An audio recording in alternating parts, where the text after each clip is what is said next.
Hello, good evening, everyone. My name is Catherine, and this is the information session for the 44 affordable rental units at Aster at the Summit in Wakefield. And the purpose of this session is to give a little bit of background information on the affordable units. I'll also discuss the application, eligibility, and lottery processes, and then what to expect after the lottery drawing itself. So as you can see on your screen, I'll be flipping through a few slides during the session, if you have that up on your phone or your computer if you're looking at it there. And if you have any questions during the session tonight, you are encouraged to either type them into the Zoom chat feature, or you were muted when you came into the room, but you could unmute yourself to ask a question. And so the session is being recorded. You should have heard that when you came into the room. And the purpose of that is, or the purpose for that is because this session is going to be posted to SCB Housing's YouTube channel, so that anyone who wasn't able to join us tonight will be able to view it after the fact if they would like to. And then if you have any questions after tonight, you can reach us at SCB Housing by emailing info@scbhousing.com.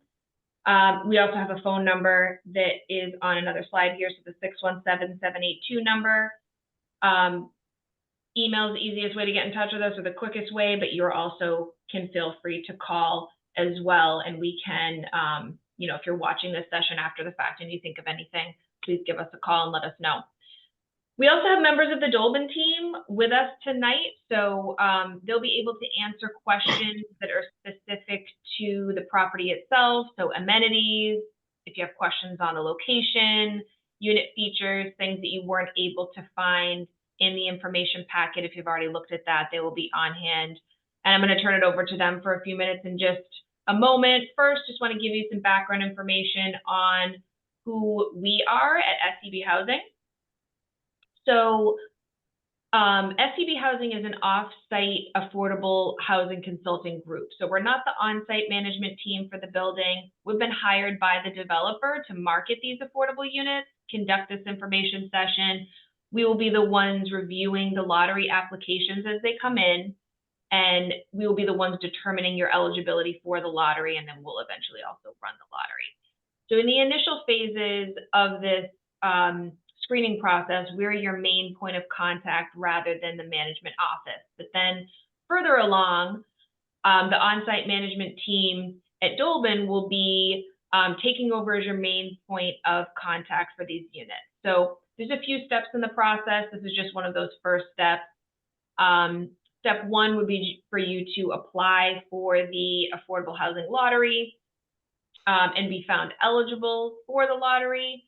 We would be doing a cursory review of your finances, what you have written on your application, and if you are qualified, you'll receive a lottery application number. So that's the point in the process. You'll be in touch with SCB Housing. We can answer any questions you have on the affordable housing program.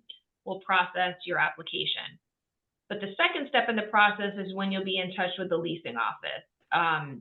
And they'll be determining your lease eligibility. So that's separate from the screenings with SCB Housing. Those lease screenings could include things that you might be familiar with from previous rental opportunities that you've been involved with. So if you've rented before, the leasing office may run a credit check on your finances. They may do a rental history check, background checks, that sort of thing.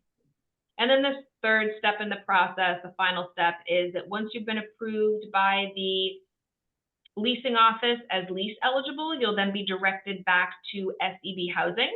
And that's when you're going to be asked to provide your supporting documentation. So to apply for the lottery, you don't have to submit pay stubs, tax returns, that sort of thing. But then later on in the process, when SCB Housing is finalizing your program eligibility, we will be asking for verification of your income, assets, and taxes.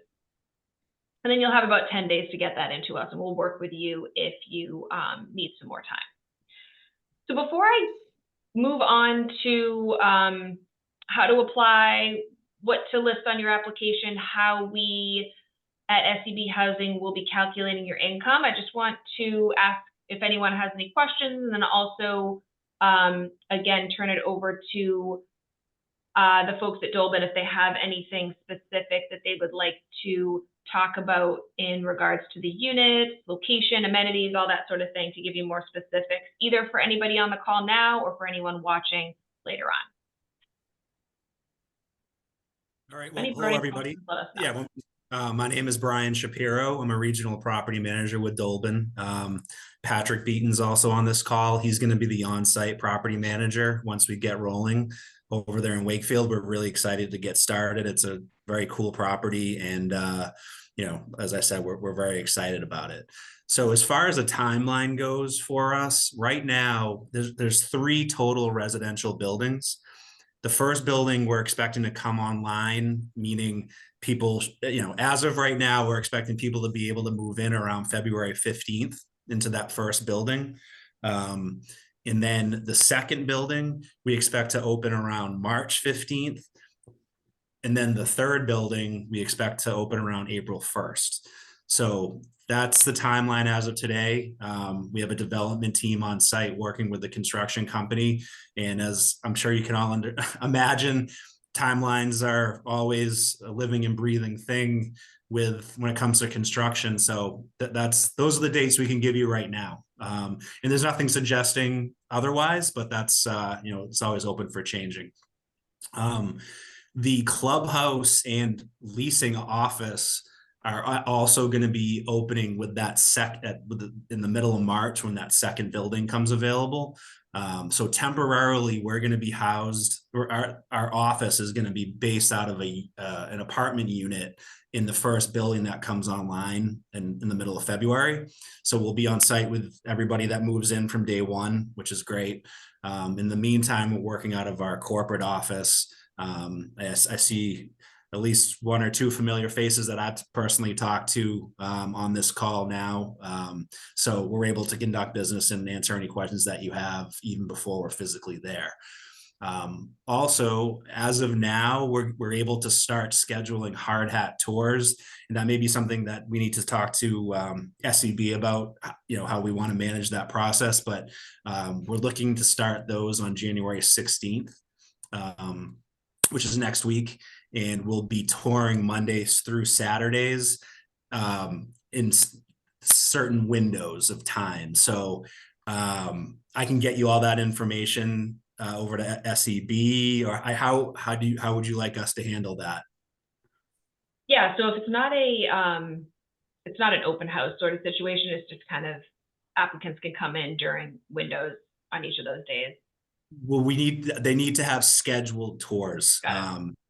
It's still a construction zone, so we want to make sure that we're managing everything very closely. So we won't be accepting walk-ins at that time, but 100% scheduled tours. So we can provide you all of that information as far as those windows of time. But again, it's going to be a few hour periods, Monday through Saturday. So you'll have plenty of time to come check out the place before. We can put that up on our website as well, so people can, see how to contact and make an appointment, and just to know that that's an option.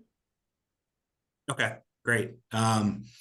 As far as amenities go, we're going to certainly have a lot. There'll be a fitness center, a resident lounge, a resident kitchen in the community room, where you'd be able to use regularly day in and day out. Plus, you'd be able to rent out the space if you'd like to have a private function. And we can get into a lot more detail about that down the road. There'll be a dog park on site, 2 fire pits areas, a barbecue area, in between 2 buildings, there's a large courtyard area that will have a lot of turf games and seating areas. Again, once you get on site, you can see that with your own eyes. So we basically have everything besides the pool. So there will not be a pool on site, but everything else. As far as the apartment units themselves, every apartment at the property has the same finishes, stainless steel appliances, in-unit washer dryer. You either have a patio on the first floor or a balcony if you're up off the first floor, second floor up to the 5th floor. So you'll have one or the other for sure. and quartz countertops in the kitchen and bathroom, and vinyl plank flooring in the living areas, and carpet in the bedroom areas. Large closet space. And, we're just really looking forward to getting people in the door and starting to see what it's all about with their own eyes. So that's kind of a quick overview of where we stand now. Again, Patrick will be the on-site property manager there day in and day out. We've brought on an assistant manager as well internally, who's fantastic, who will be, great to have on site as well. And then we'll also have a maintenance supervisor on site from day one. And once, some move-ins start happening, we'll be taking on another maintenance technician as well. So there'll be 2 full-time maintenance people on site, and we'll be able to service you 24 hours a day, 7 days a week. So Patrick, unless I forgot anything, I think that kind of sums up where Dolben is at this point. Yeah, no, I think you touched upon everything there. Obviously, as Brian mentioned, we have 3 different phases kind of coming through right now. So we're definitely getting close to the scheduled move-in dates, and we're getting excited for it. I think, Brian, you mentioned too, like all the amenities within the apartment. So I was actually over there today, and everything's coming along pretty well right now. They're beautiful apartments, so we're excited to start leasing them pretty shortly.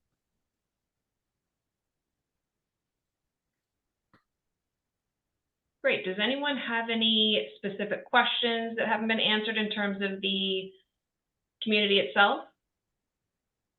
Timeline, anything like that before we move on?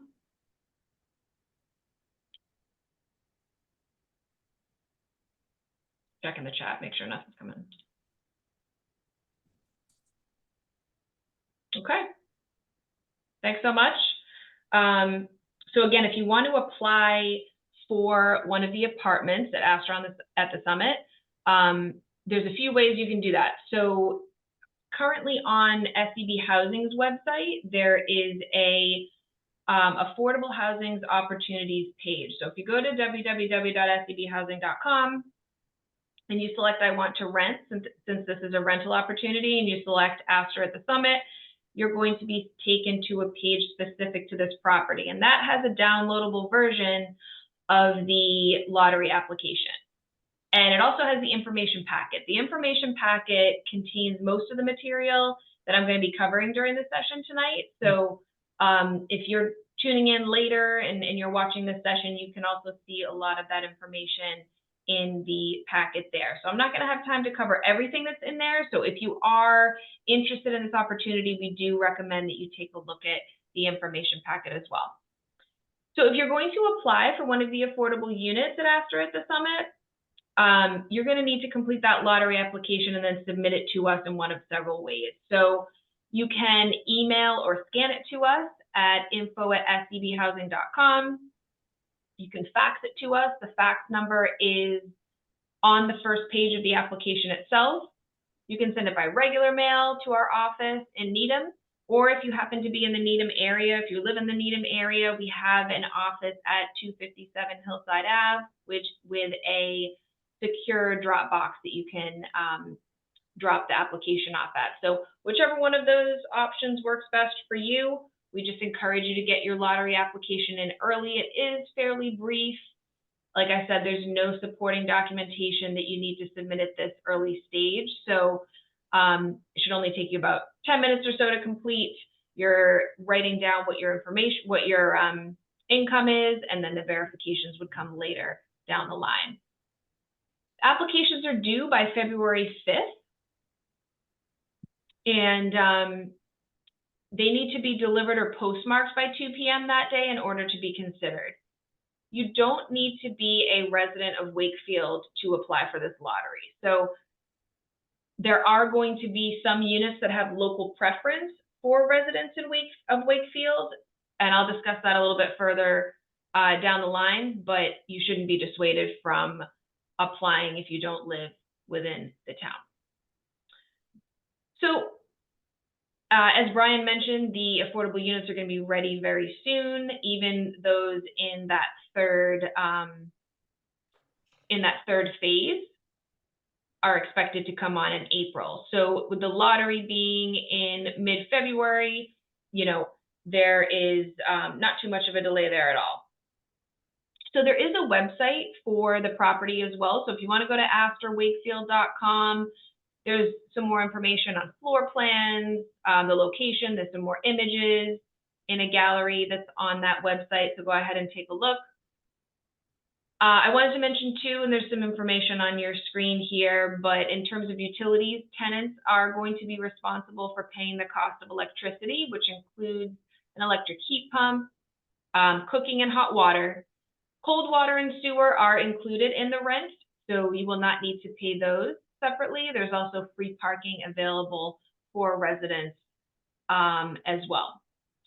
So there are affordable studio, 1-bedroom, 2-bedroom, and 3-bedroom apartments being offered at Aster at the Summit. So there are 3 studio units that have 480 square feet. The affordable rent will be $1,942. There's 23 1-bedroom units that have around 735 square feet with a rent of $2,054. There are 13 total 2-bedroom units with 1,050 square feet, and they will rent for $2,452. And then there are 5 3-bedroom units that have 1,239 square feet and will rent for $2,815. All of the buildings have an elevator, and there are 4 affordable units that have features built out for persons with mobility impairment. So they're considered to be disabled accessible units. And those units are, there's 1 1-bedroom that is disabled accessible, 2 2-bedrooms, and 1 3-bedroom that have those features. So the affordable unit rents, they're not set in accordance with an individual household's income or financial circumstances. So what this means is the rent isn't going to change if your income changes, similar to what maybe a housing voucher might do. That is not the case for this affordable housing program. The rents are set using a formula that's based on HUD's area median income, or AMI, and HUD being the Federal Department of Housing and Urban Development. So the rent might increase once per year. It usually does once per year around the spring when HUD revises their AMIs. There's always advance notice to tenants whenever a rent increase occurs, and it's usually pretty modest, between $25 to $75 on average. And the rents would never change in the middle of your lease term. So if you were to sign a lease at Aster at the Summit, within the next few months, and then there's that spring change by HUD, your rent is not going to change until at least spring of 2025. So you don't have to worry about that. And so since there are expected to be more interested and eligible applicants than there are available affordable units, that's why we're going to have this lottery process. And through the lottery process, the affordable apartments are only going to be accessible to households that have annual incomes at or below 80% of the area median income.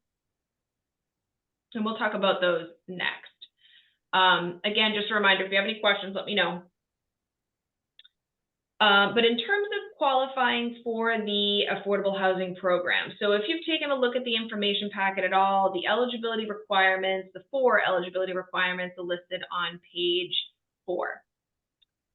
The first is that households must have qualifying incomes to be eligible for this lottery.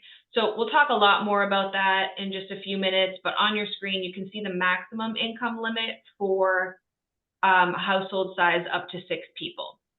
And again, those are the 80% AMI income limits for the Boston, Wakefield area. The second eligibility criteria, or what you should keep in mind for eligibility purposes, is that household priority is going to be given based on household composition. So in general, what that means is larger households are going to have priority for larger units.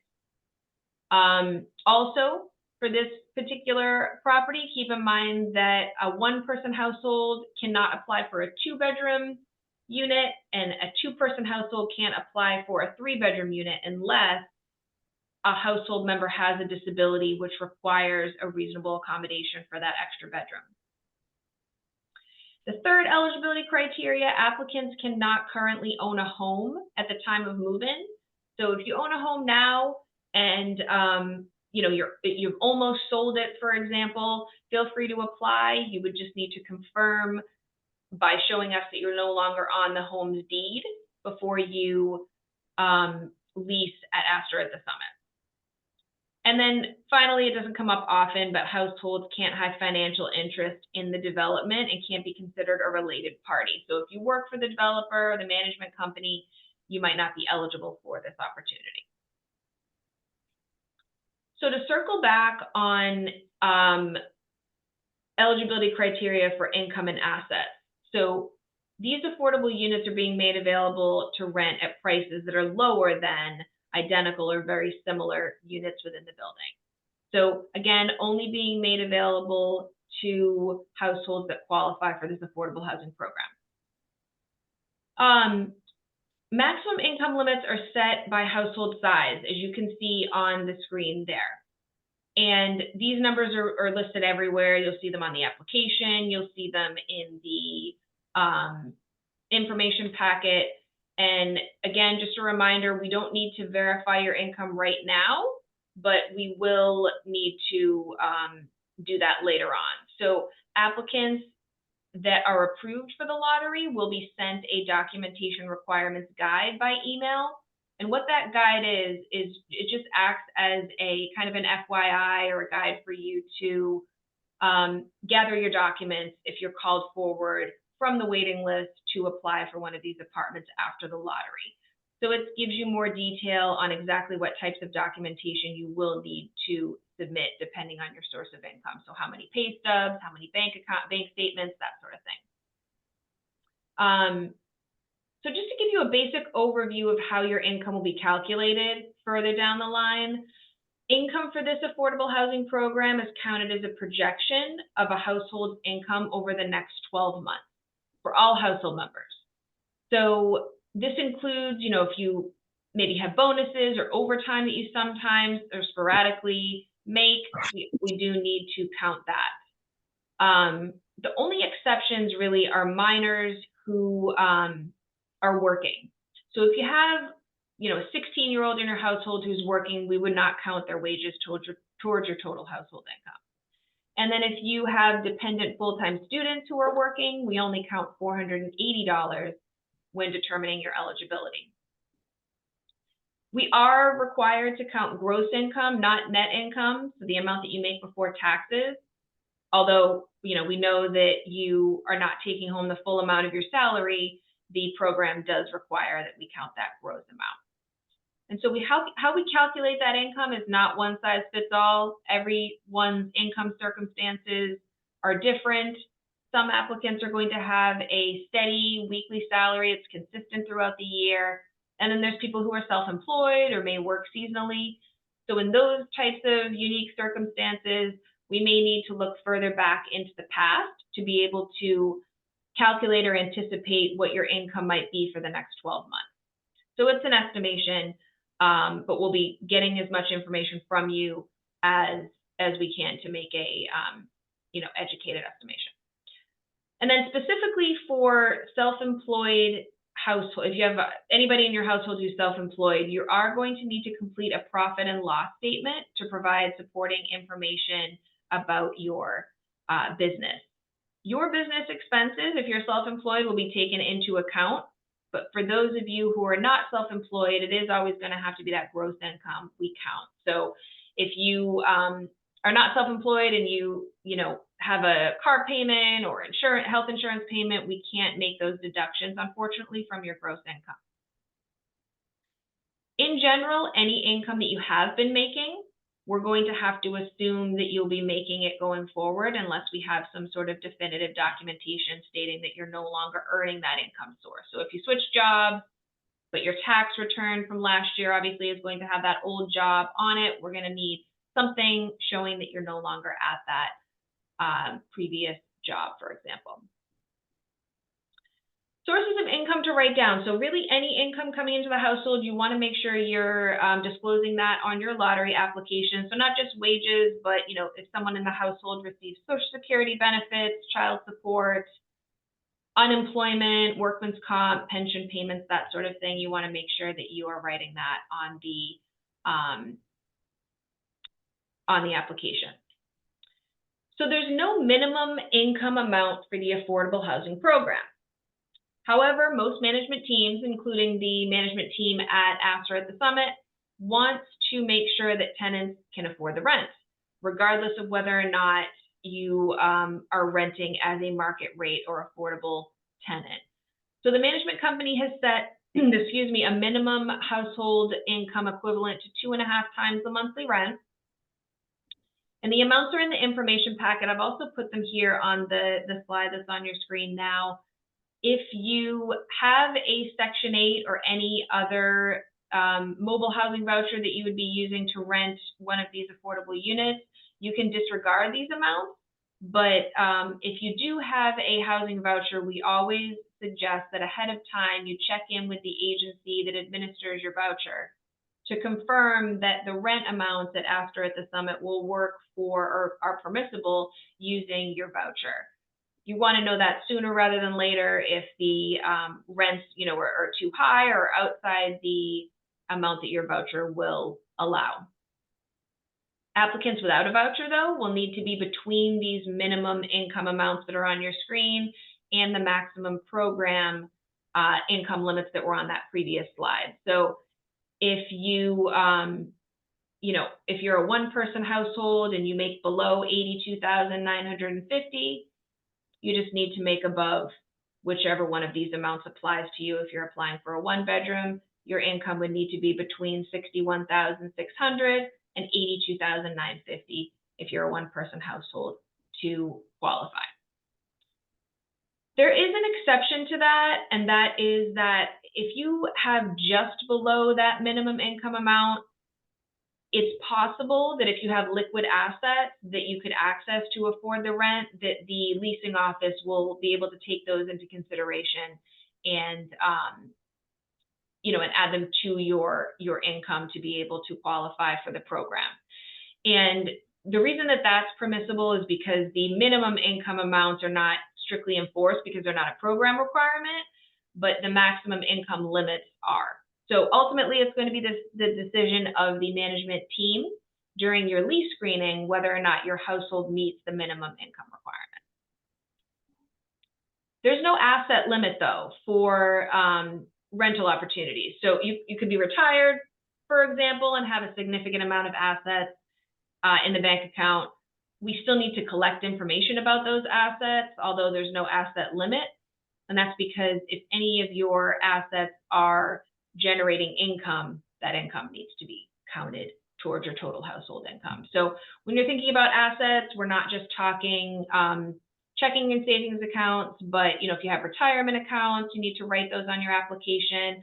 Even just Venmo, PayPal, that sort of thing, you need to write that down if you have any money in those accounts. We don't need documentation from personal assets, like if you have a car or jewelry that's insured, that sort of thing. We don't need to verify. All right. Any questions again? We covered a lot about eligibility criteria for the housing program. The lottery is coming up now. All right.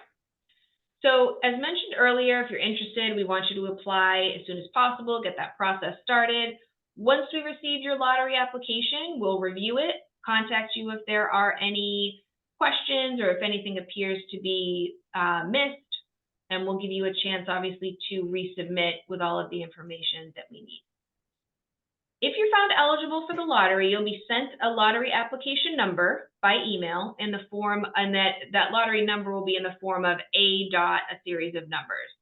That's the number that you want to hold on to or keep in your email inbox there. It will be drawn during the lottery.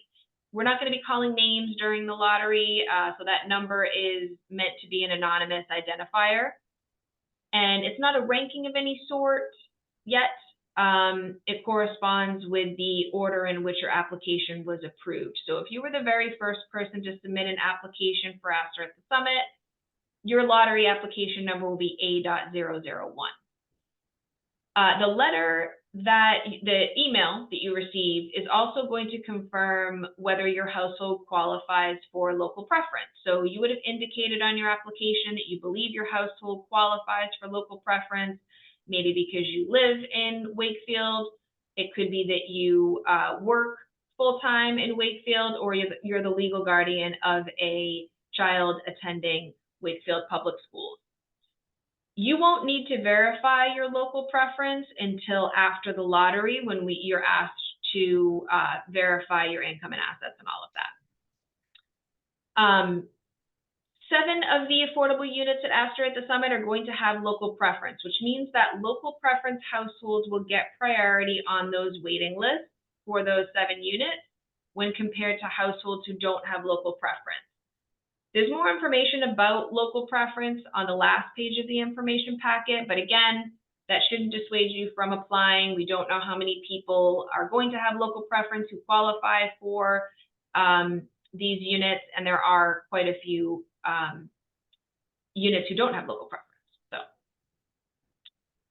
that email that has your lottery application number, it's also going to confirm if you have indicated that you need a disabled accessible unit. So applicants that require the features of those 4 affordable accessible units are going to have priority on those disabled accessible unit waiting lists as well. And then, like I said, I mentioned the documentation requirements guide earlier. A link or an attachment of the documentation requirements guide is also going to be provided in that email that has your lottery application number.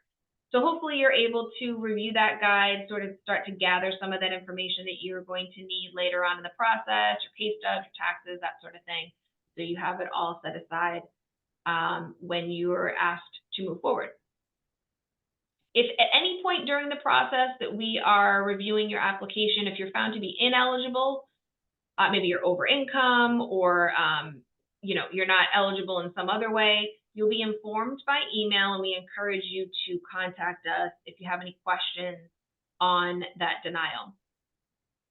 The lottery itself is going to be held virtually, much in this same format, and it's going to be February 15th at 6 p.m. So it'll be by Zoom. Depending on the number of eligible applicants we have, the lottery numbers are either going to be drawn manually from a box and held up to the screen. We're going to record them to make sure that we have the correct order, or they'll be digitally randomized, and the results will be shared with you by screen share.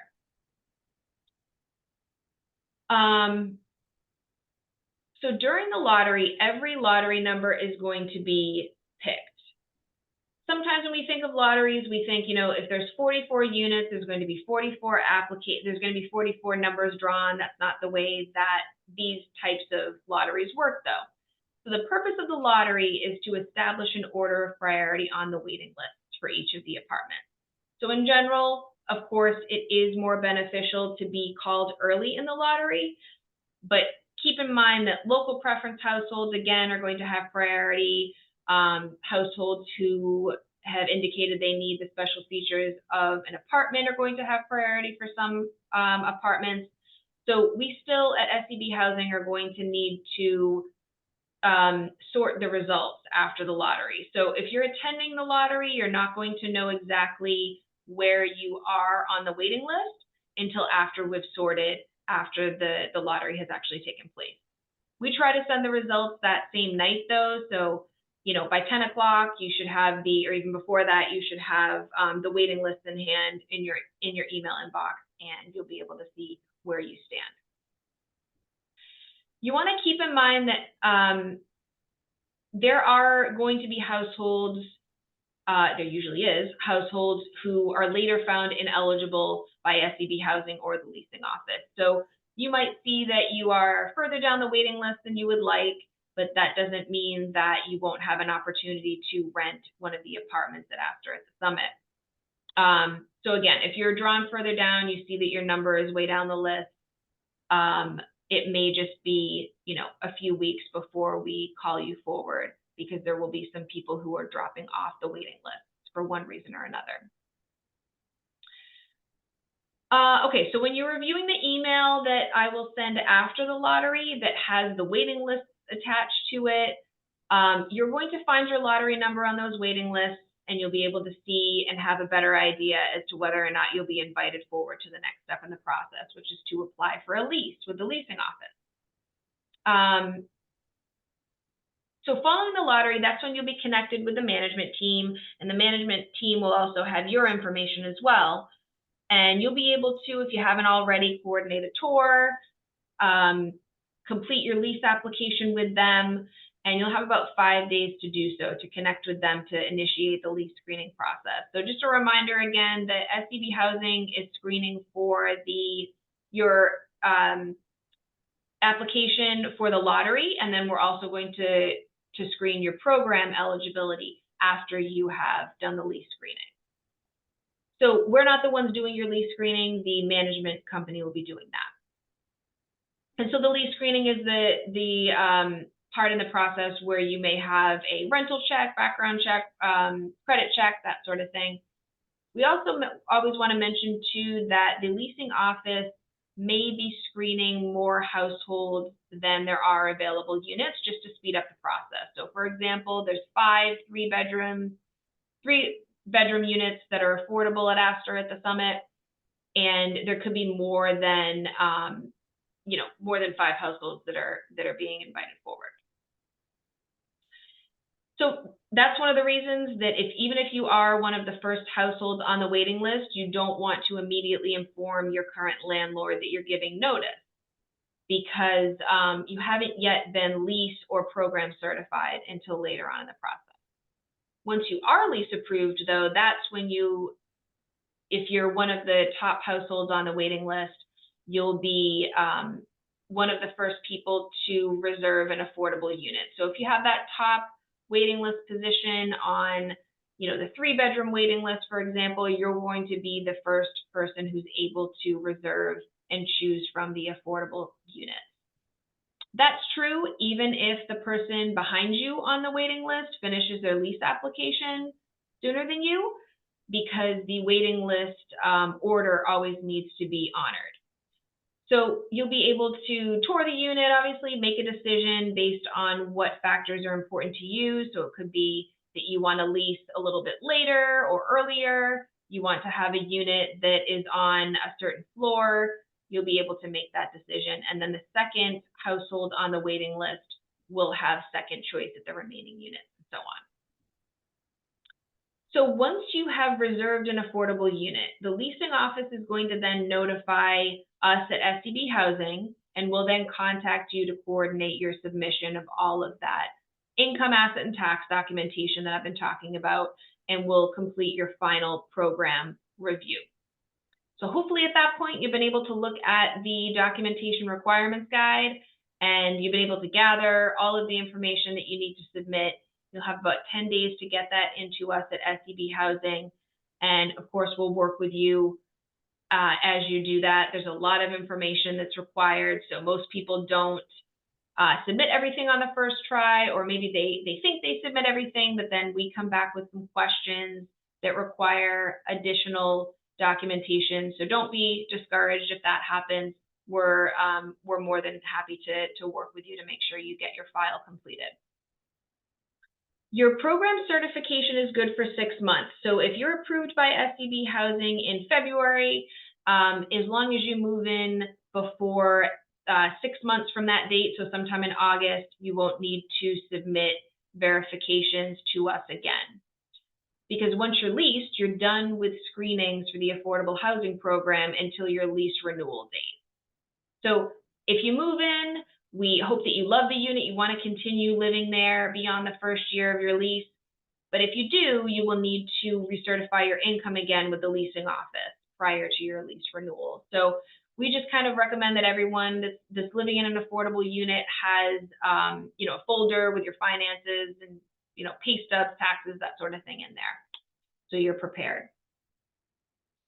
If after that first year, so at your lease renewal, if your income has increased and it's now above the 80% of the AMI figure that I showed earlier, that's fine. Households remain eligible for the affordable unit, affordable apartment, as long as the household income doesn't exceed 140% of the current year's AMI. So on page 14 of the information packet, the 140% amounts for different household sizes are listed. But to give you an example, a household of 2 would qualify for this lottery with an income at or below $94,800. That same family at lease renewal next year could make up to $132,720 at the time of their recertification in order to remain eligible for the affordable apartment. So there's some wiggle room there. You don't, your income doesn't need to remain as it is now to qualify for this affordable apartment later on. Any questions on that? That covers most of what I wanted to get to from the information packet. Again, you can find the lottery application for these affordable units at Aster at the Summit on SEB Housing's website. So if you go to sebhousing.com and then you go to affordable housing opportunities and rentals, you will see a page specific to this property in Wakefield.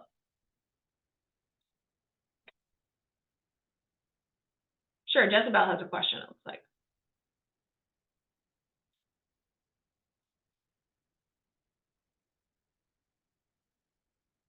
Feel free to just say the question, or you can type it into chat, whichever. Oops.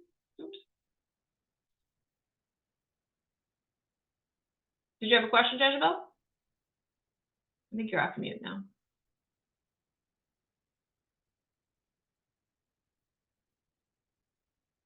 You might have pressed it by mistake. Any other questions? I have a question. Sure. If you're starting a new job, I'm starting like a new job in February, March, and I have a contract that could be sent in, could that be qualified as a documentation for income?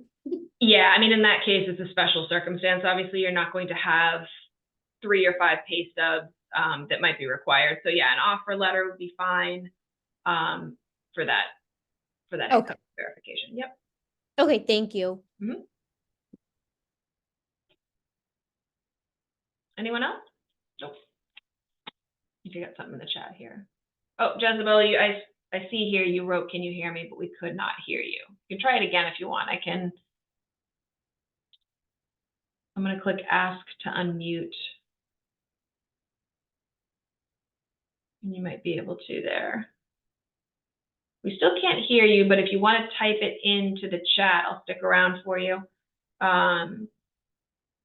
So once I see your question, I can read it aloud and answer it. Anybody else in the meantime?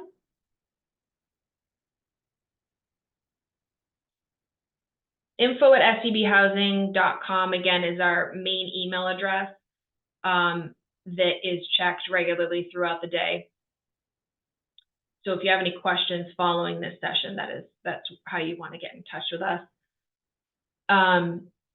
Okay, so Jezebel's question is, the rent is subject to change. Is there a cap? So right now, I'm going to go back to that other slide here that has the actual rents on it. Those are the rents for 2024. So if you were to rent an apartment, that would be your rent through at least April or May of 2025, because that is when there would potentially be an increase based off of the area median income that will change every spring. There is a cap, so there's an affordable housing formula for rents on this affordable housing program. So it's based off of 80% of AMI. So the general rule of thumb for this program is that 30% of the area, excuse me, let me start over. So there's a formula that basically dictates, or it's trying to, keep these rents so that households are not spending more than 30% of their income on rent if they make 80% of the area median income. So it's kind of complicated for me to explain clearly, but the amount will not go up by more than $25 to $75 throughout the years. And that's because, you know, there's different variables that come into play. We have to both look at the area median income each year, but also we're taking into consideration the utilities that a tenant is paying. So those are actually deducted from the gross rent. So we don't know right now what the rent will be next year, but it will not go up too much. Is there an expiration on being part of the program that it might become market rate? Nope, these are going to be affordable housing units for the life of the property. So it's indefinite in terms of how long you would be able to stay as long as you qualify for the program.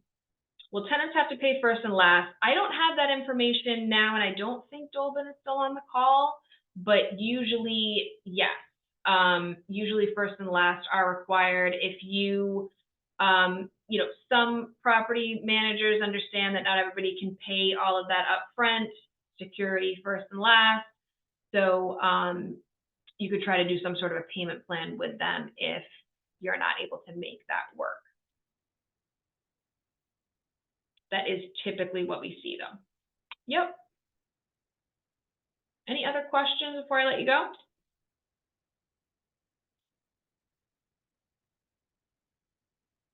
All right, thank you again for joining, and we look forward to getting your application. Have a good night, everybody.